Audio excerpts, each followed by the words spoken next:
Spoilers for Netflix Avatar show, but here we go. The first episode was probably the worst.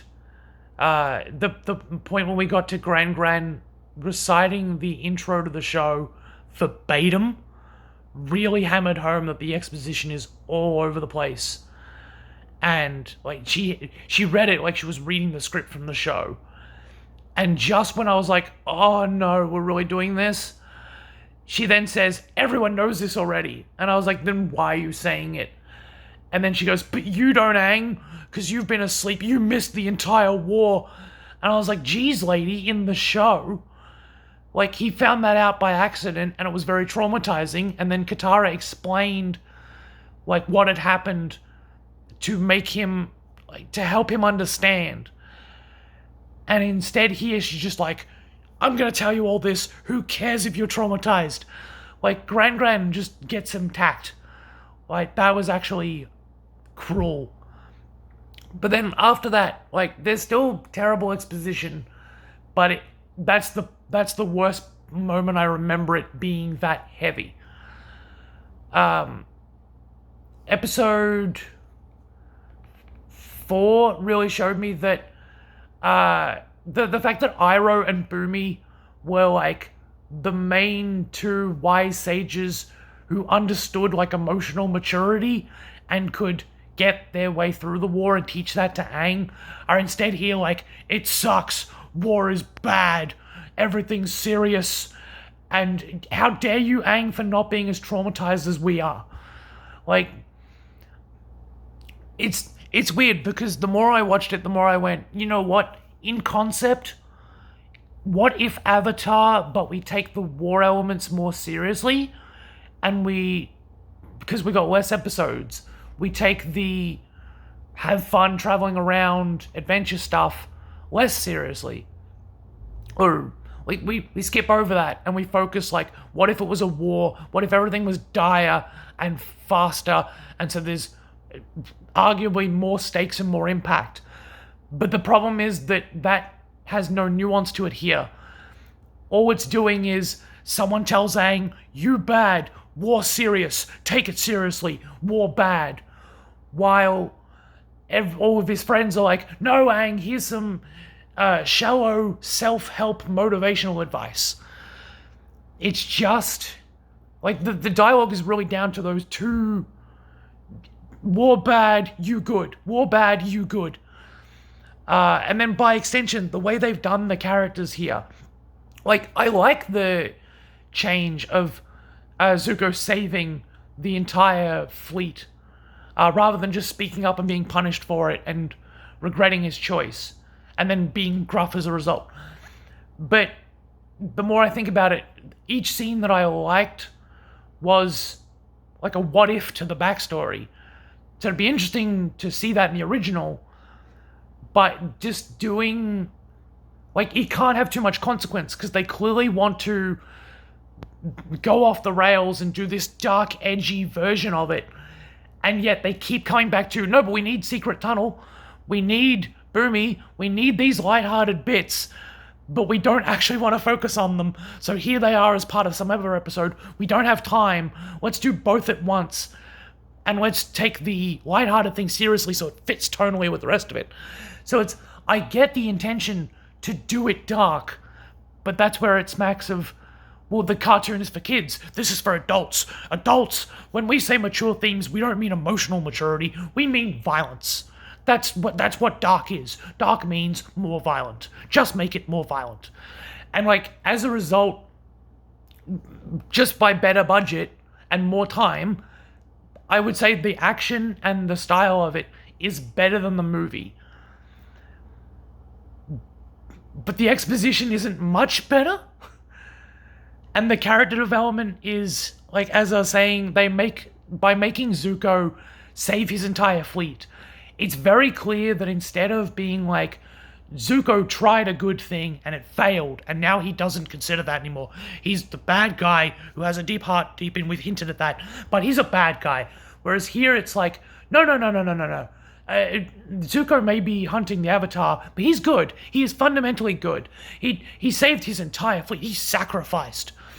And then you've got, like, Katara, she doesn't want to heal. I get it. You want to make Katara more, like, strong and fine. Like, I'm not against the changes. I'm against how the changes. Because Katara goes from, I couldn't save my mother, I want to become strong. I'm like, cool, that's a decent motivation. But then, like, we skip over the part where she has to go looking for the waterbending scroll. We don't see her train with it as we do in the show. We don't see her get it from the pirates as we do it from the show. Like, they've cut out almost all of her focal episodes, and then the next moment she's like, I'm a master now. Then Sokka, it's like they kept both of his romances, but because of the time frame, they're shoved together. Like, he kisses Suki, and then, like, a few episodes later, he's madly in love with this other girl. Like, I almost felt like he was cheating on Suki. They're not together, but, like, I was just like, dude, you just... Okay. And then, but as a result, it at times felt like the Sokka show, because they kept all of his main season 1 beats, and yet by, like, taking out the sexism thing, it's not much lost, but it definitely changes the context from Sokka says a sexist thing to meaning Suki, so she, like, she roughs him up to prove that she's as strong as he is, as opposed to he calls her a warrior, she gets offended, he's like, no, we're both warriors, like, we're equal, how dare you? And then she starts antagonizing him because he complimented her. Like, it's the same actions, but completely different context. And then they get together, like, and Sokka hasn't really learnt anything. But then, like, so it's like Sokka inherently good, Katara inherently strong, Aang, he didn't run away to avoid his responsibilities. Like, he wasn't actively avoiding being the Avatar. He just needed a break for a few minutes, and then he was going to come right back. You know, it's an accident that the war happened. It's not because Aang actually ran away and got stuck in some ice, and as a result, the war occurred. Like, it's just, they clearly want all the characters to be good from the get-go, and even then, like, you want, okay, the war is bad, everything's dark, and it's dangerous and it's serious, and all the adults are saying, you gotta take this seriously, there's too much at stake. And then you have the kids being like, but we believe in hope, and we're gonna be optimistic about it.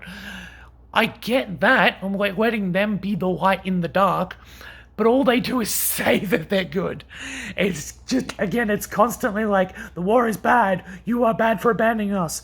No, we are good, we good, you good, I inspire you with my words. Hope is all we have, saving what we love, not fighting what we hate. Like, the exposition really lets it down, because it is just telling us that war is dire, because the show needs to be serious.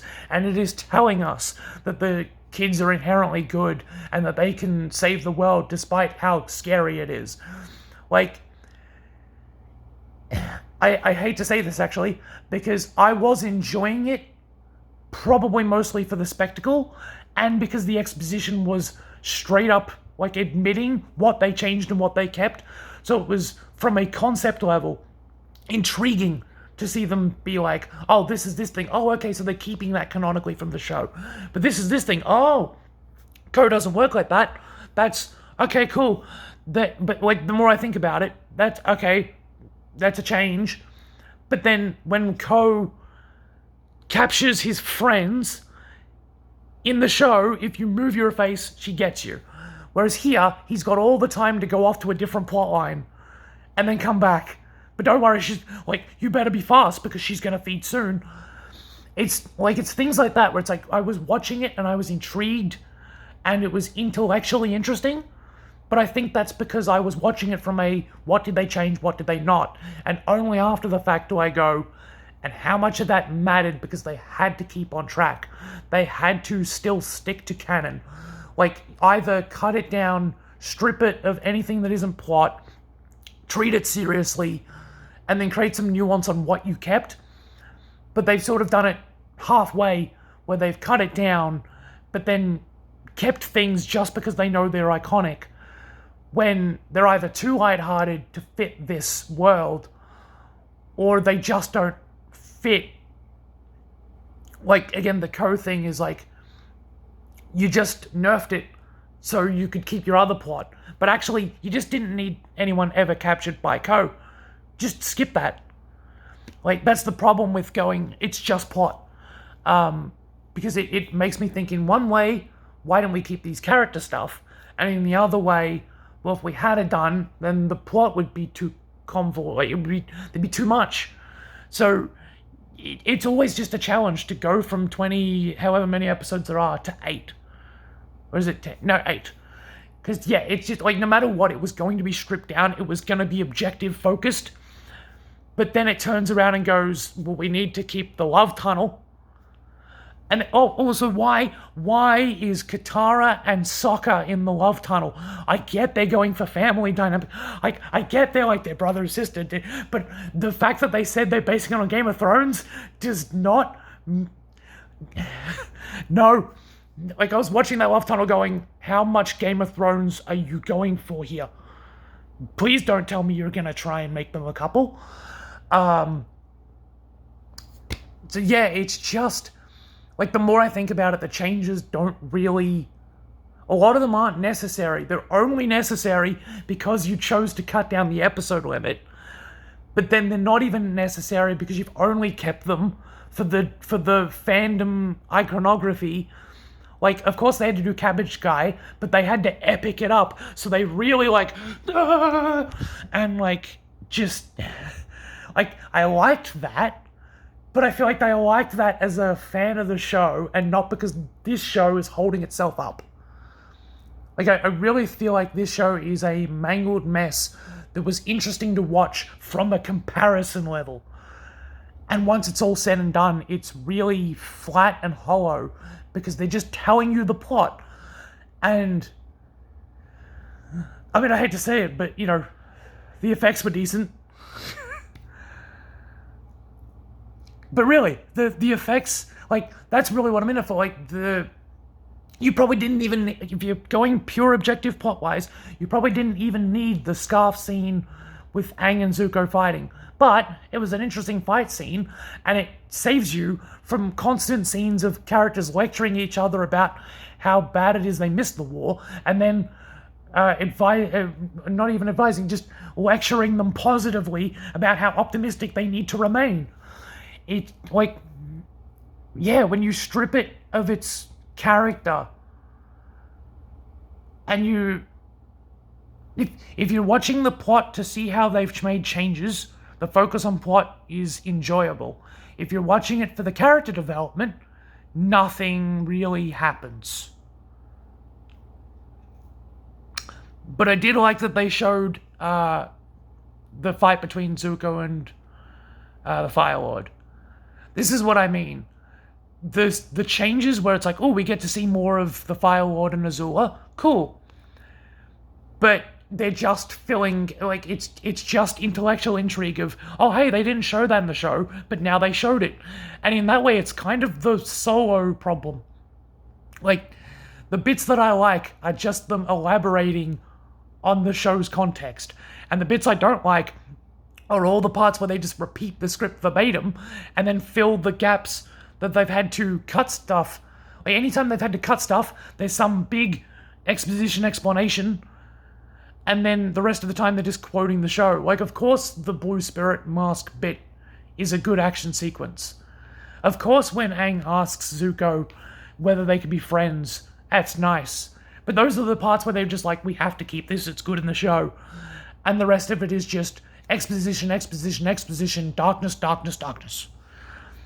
So I enjoyed watching it as an experiment, but I did not enjoy watching it as, I guess, a self-contained story.